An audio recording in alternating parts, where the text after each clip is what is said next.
रख देता है। वो कहता है मुझे बहुत भूख लगी है, मेरा पेट गुड़गुड़ कर रहा है। और सोफिया को लगता है कि अब ये उसे खा जाएगा। और तभी वहां पर सोफिया को और भी दैत्यों के हंसने की आवाजें आती है। सोफिया उस दैत्य से पूछती है क्या यहाँ पर और भी दैत्य हैं। वो कहता है कि हाँ, यहाँ पर और भी कई सारे दैत्य हैं और वो सब बहुत खतरनाक है। कोई इंसानों को कच्चा चबा जाता है, कोई बच्चों को निकल जाता है, कोई खून पी जाता है और कोई खाल खींच लेता है। सोफिया इस बात से डर जाती है। वो पूछती है क्या आप भी मुझे खाने वाले हैं। वो कहता है कि नहीं, मैं इंसानों को खा जाऊं ऐसा हो ही नहीं सकता।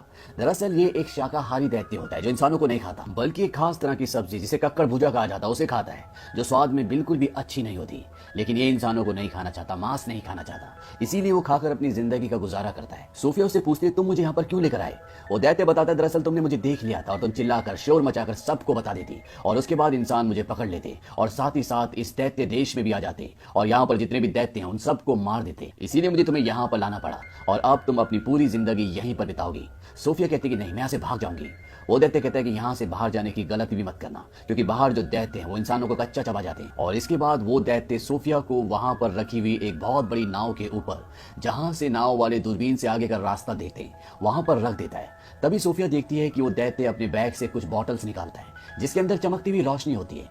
सोफिया पूछती है ये क्या है। वो दैत्य बताता है कि सपने। सोफिया कहती है कि मैं तो सोती नहीं, मुझे सपने नहीं आते, क्योंकि सोफिया को इंसोम्निया है। इसके बाद वो दैत्य सोफिया की उस किताब को उठाता है जो उसके साथ वो यहाँ तक ले आया है और ये कहानी की किताब होती है।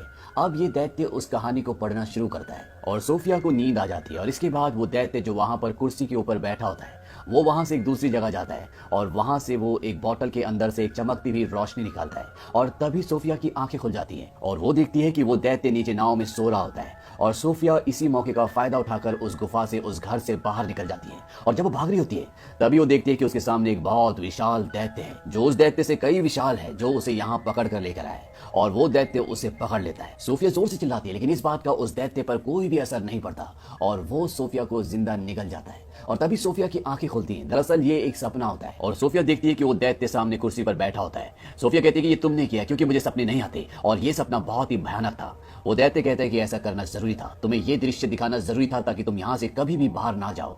वो दैत्य उसे बताता है कि यहाँ पर जो बाकी के दैत्य हैं मैं उनके सामने मूंगफली के बराबर हूँ, वो बहुत ही विशाल है, वो इंसानों को खा जाते हैं। और जब ये दोनों बातें कर रहे होते हैं तभी वहां पर एक बहुत विशाल दैत्य आ जाता है और वो उस दैत्य को जो सोफिया को यहाँ पर पकड़ कर लेके आया है उसे कहता है तो किससे बात कर रहा है। रंट। रंट यानी कि चिरकुट।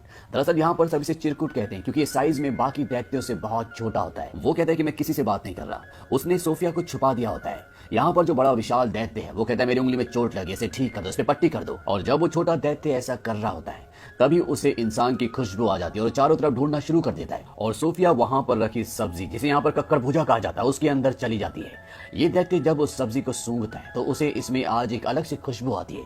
दरअसल ये सब्जियां नहीं खाते, लेकिन इसके अंदर सोफिया इंसान है, इसीलिए इसके अंदर इसे एक अलग सी महक आती है और ये उसे खाने वाला होता है। तभी वो दैत्य जो सोफिया को यहाँ पर लेकर आया वो देख लेता है कि सोफिया उस सब्जी के अंदर है और वो उस दैत्य के हाथ पर लटक जाता है। वो उसे कहता है तू शायद भूल गया, तुझे सब्जियों से चिढ़ है। और वो दैत्य उस सब्जी को नीचे फेंक देता है, कहता है हाँ मुझे सब्जियों से चिढ़ है। और इसके बाद वो वहां से निकल जाता है। अब वो दैत्य जो सोफिया को यहाँ पर पकड़ कर लेकर आया है वो कहीं जा रहा होता है और तभी सोफिया उससे पूछती है कि आप कहाँ जा रहे हो। वो कहता है कि मैं काम पर जा रहा हूँ। सोफिया उससे पूछना चाहती है कि वो क्या काम करता है, लेकिन वो उसे नहीं बताना चाहता। लेकिन सोफिया के जिद करने पर वो कह देता है कि मैं सपनों को पकड़ने के लिए जा रहा हूँ। सोफिया कहती है कि मैं भी आपके साथ चलूंगी, लेकिन वो सोफिया को अपने साथ नहीं ले जाना चाहता क्योंकि बाहर जो दैत्य सो रहे हैं अगर वो उठ गए और सोफिया को देख लिया तो सोफिया को जिंदा खा जाएंगे, इसीलिए वो ये रिस्क नहीं लेना चाहता। लेकिन जब सोफिया बहुत ज्यादा जिद करती है तो वो सोफिया को अपने साथ ले जाने के लिए तैयार हो जाता है क्योंकि बाहर सभी दैत्य सो रहे होते हैं और ये दोनों चुपके से उन्हें पार करना चाहते हैं। लेकिन तभी उन दैत्यों की आंखें खुल जाती हैं और वो उसे बोलते हैं कि चिरकुट तुम कहाँ जा रहे हो। वो कहता है कि मैं अपने काम पर जा रहा हूँ। वो दैत्य कहते हैं कि हम नहीं चाहते कि तुम यहाँ से बाहर जाओ, क्योंकि अगर लोगों को, इंसानों को इस जगह के बारे में पता चल जाएगा तो हमारी जान खतरे में पड़ सकती है। और इसके बाद वो सभी दैत्य इसे परेशान करना शुरू कर देते हैं। सोफिया मौका देखकर गाड़ी में छुप जाती है और तभी जो चिरकुट दैत्य होता है जिसे सारे मिलकर परेशान कर रहे होते हैं वो इन सबको आसमान की तरफ दिखाता है। वहां पर बहुत सारे बादल होते हैं और वो कहता है कि देखो बारिश होने वाली है। दरअसल इन सभी दैत्यों को पानी से डर लगता है, एक तरह की एलर्जी है। और तभी बारिश होना शुरू हो जाती है और ये सब के सब दैत्य अंदर अपनी जगहों पर छुप जाते हैं और मौका देखकर चिरकुट दैत्य और सोफिया यहाँ से से निकल जाते हैं। वो ऊपर पहाड़ पे चढ़ना शुरू करते हैं और बादलों से भी ऊपर पहुंच जाते हैं। सोफिया कहती है कि यहाँ से तारे कितने खूबसूरत दिखते हैं। वो दैत्य कहता है, मैं इनका संगीत भी सुन सकता हूँ, मैं इस दुनिया की हर एक आवाज को सुन सकता हूँ, चींटियों की बातें सुन सकता हूँ, पेड़ों की कहानियां सुन सकता हूँ, मेरे कान इस दुनिया में किसी भी चीज को सुन सकते हैं। सोफिया कहती है, मुझे यकीन नहीं होता। वो जाइंट कहता है, लेकिन ये सच है। इसके बाद वहां पर एक झील होती है और झील के अंदर एक बहुत बड़ा विशाल खूबसूरत पेड़ दिख रहा होता है और वो जाइंट, वो दैत्य उस झील के अंदर कूद जाता है और उस पानी में, झील में कूदने के बाद वो दूसरी तरफ पहुंच जाता है, मानो ये उस तरफ जाने का एक रास्ता हो।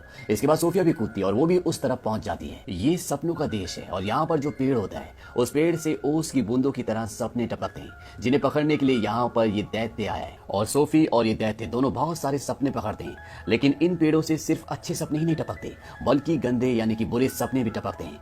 और इसके बाद ये दोनों सपने पकड़कर वापस जाने लगते हैं और अब ये दोनों एक दूसरे को अच्छे से जान गए, ये एक दूसरे को पसंद करते हैं। और वो दैत्य नन्ही सोफिया को बताता है कि यहाँ पर सब मुझे रॉन्ट यानी कि चिरकुट कहते हैं, लेकिन जिंदगी के एक मोड़ पर मुझे कोई ऐसा मिला था जो मुझे कहता था बिग फ्रेंडली जाइंट यानी कि बड़े फरिश्ते जी। और सोफिया कहती है कि आज से मैं भी आपको बिग फ्रेंडली जाइंट यानी कि BFG कहकर पुकारूंगी।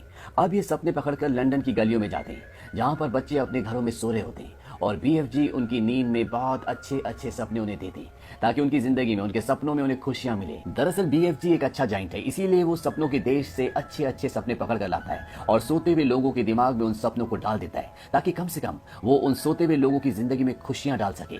यहाँ पर सोफिया BFG से पूछती है, ये सपनों के बारे में आपको क्या आपके माँ बाप ने बताया? वो कहता है कि दैत्यों के माँ बाप नहीं होते। इसके बाद सोफिया उससे उसकी उम्र पूछती है। वो कहता है कि जितनी उम्र इस धरती की है उतनी मेरी भी है। दरअसल जब से ये धरती बनी होती है तभी से दैत्य इस धरती पर होते हैं, लेकिन ये इंसानों से छुप कर रहते हैं और अब जब इनका काम यहाँ पर खत्म हो जाता है तो ये वापस दैत्य देश जाने वाले होते हैं। तभी सोफिया बोलती है कि मेरा कंबल कहाँ है? दरअसल उसका कंबल वहीं दैत्य देश में छूट गया होता है और इस बात से BFG परेशान हो जाता है। वो कहता है कि अब तुम्हें वापस नहीं जाना चाहिए, उन दैत्य को पता चल चुका होगा कि यहाँ पर कोई इंसान भी है। BFG से बताता है कि बहुत पहले मुझे तुम्हारी तरह एक नन्हा दोस्त मिला था, उसकी दिल की आवाज भी उतनी खामोश थी जितनी तुम्हारी दिल की आवाज है, और फिर उसने मुझे देख लिया और मैं उसे दैत्य देश ले गया। उसी ने मुझे पढ़ना भी सिखाया और जो लाल जैकेट तुमने पहनी है ये भी उसी नन्हे दोस्त की है। और इससे पहले कि मैं उसे वापस उसकी दुनिया में लेकर आ पाता बहुत देर हो चुकी थी और मैं नहीं चाहता कि तुम्हारे साथ भी ऐसा ही हो। और वो सोफिया को छोड़कर वहां से चला जाता है। हालांकि सोफिया उसे ऐसा करने से मना करती है, लेकिन वो उसकी बात नहीं मानता।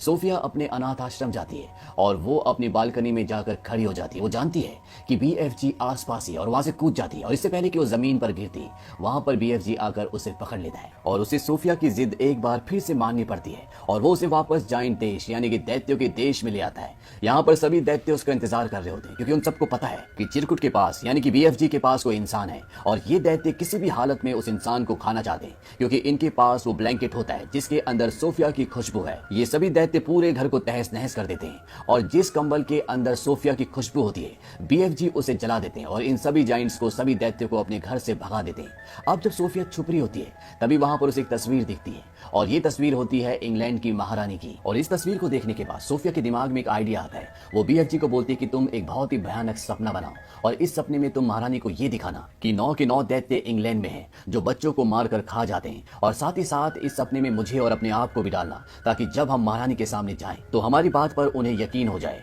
और BFG ऐसा ही करता है, वो एक सपना बनाता है जिस सपने के अंदर वो दैत्य देश में रहने वाले सभी दैत्यों की तस्वीरें डालता है, साथ में अपने आप को और सोफिया को भी डालता है और बहुत सारे बच्चों को भी। और ऐसा सपना बनाने के बाद वो सोफिया के साथ उस जगह पर पहुंच जाता है जहां पर महारानी रहती है और ये महारानी की नींद में उस सपने को फूंक देते हैं और महारानी को वो सब कुछ दिखता है जो ये उसे दिखाना चाहते थे। और जब महारानी की नींद खुलती है तो वो बहुत ही डरी हुई होती है क्योंकि ये बहुत ही भयानक सपना होता है जिसमें दैत्य बच्चों को खा रहे होते हैं। और महारानी इस सपने के बारे में अपनी मेड को बताती है। मेड कहती है, मैम लेकिन वो एक सपना था। और जब मेड अखबार देखती है तो कहती है कि बहुत अजीब बात है, कल रात को बहुत सारे बच्चे अपने घरों से गायब हो गए, ठीक उसी तरह जिस तरह से आपने सपना देखा था। तभी रानी कहती है कि पर्दे हटाओ, और जब वो पर्दे हटाते तो वहां पर खिड़की पर सोफिया होती है। दरअसल ये चीज भी उन्होंने रानी के सपने में डाली थी और साथ ही साथ BFG को भी डाला था। इसके बाद सोफिया BFG के बारे में बताती है और रानी से वादा लेती है कि आप उसे नुकसान नहीं पहुंचाएंगी। BFG रानी के सामने आता है और उन्हें झुककर अदब से सलाम करता है। रानी भी अपने वादे को पूरा करती है। यहाँ पर जितने भी दैत्य होते हैं उनके अंदर एक बहुत बड़ी प्रॉब्लम होती है कि वो किसी भी शब्द को अच्छे से नहीं बोल सकते, इसीलिए BFG महारानी को महारानी के बदले मर्जानी कहता है। BFG इंसानों को इंसान कहता है और बाकी के भी लगभग सभी शब्दों को वो उल्टा सीधा ही बोलते हैं। यहाँ पर महारानी इन दोनों को बहुत अच्छे से ग्रीट करती है, उन्हें अंदर बुलाती है, अच्छा स्वादिष्ट खाना खिलाती है और इसके बाद ये महारानी को सारी बातें सच बताती है कि कैसे दैत्य देश में 9 ऐसे दैत्य हैं जो बच्चों को, इंसानों को खाते हैं और महारानी इनकी मदद करने के लिए तैयार हो जाती है। वो अपनी आर्मी को इनके साथ भेजती है। दरअसल दैत्य देश में कोई भी नहीं पहुंच सकता,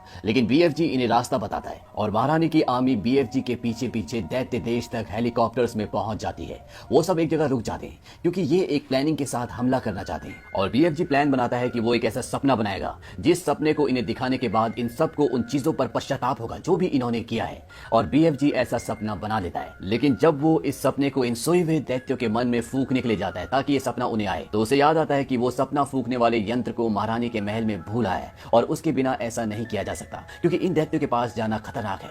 लेकिन तभी सोफिया उस सपने वाले जार को उठाती है और उस जगह पहुंच जाती है जहां पर सारे दैत्य सोए होते हैं। लेकिन इससे पहले कि वो उस जार को तोड़ती, वहां पर इन दैत्यों का जो सबसे बड़ा दैत्य जो सरदार होता है वो उठ जाता है और जैसे ही वो सोफिया पर हमला करने वाला होता है, सोफिया उस सपने वाले जार को तोड़ देती है और बाकी सोए हुए दैत्यों के मन में वो सपना, वो रोशनी चली जाती है और जब सारे दैत्य उठते हैं तो उन सब के अंदर पश्चाताप होता है। लेकिन एक दैत्य जो सबसे पहले उठ गया था, जो इन सब का सरदार है, वो पूरे होश में होता है और इससे पहले कि वो सोफिया को मारता, वहां पर BFG आ जाता है। वो उसका हाथ पकड़ लेता है लेकिन BFG इनके सामने कुछ भी नहीं है। वो दैत्य BFG को अपने हाथ में उठा लेता है और जैसे ही वो उसे मारने वाला होता है, वहां पर हेलीकॉप्टर्स आ जाते हैं और वो इन सभी दैत्यों को पकड़कर अपने साथ ले जाते हैं और समंदर के बीच में एक टापू पर छोड़ देते हैं। चारों तरफ पानी है, ये दैत्य पानी से डरते हैं, इसीलिए ये समंदर पार नहीं कर सकते और हमेशा के लिए ये इस टापू पर फंस चुके हैं। महारानी इनके लिए यहाँ पर कक्कड़ भुजे के बीज भी फेंक देती है ताकि ये उन बीजों से यहाँ पर खेती करें और जिंदगी भर कक्कड़ भुजे खाएं।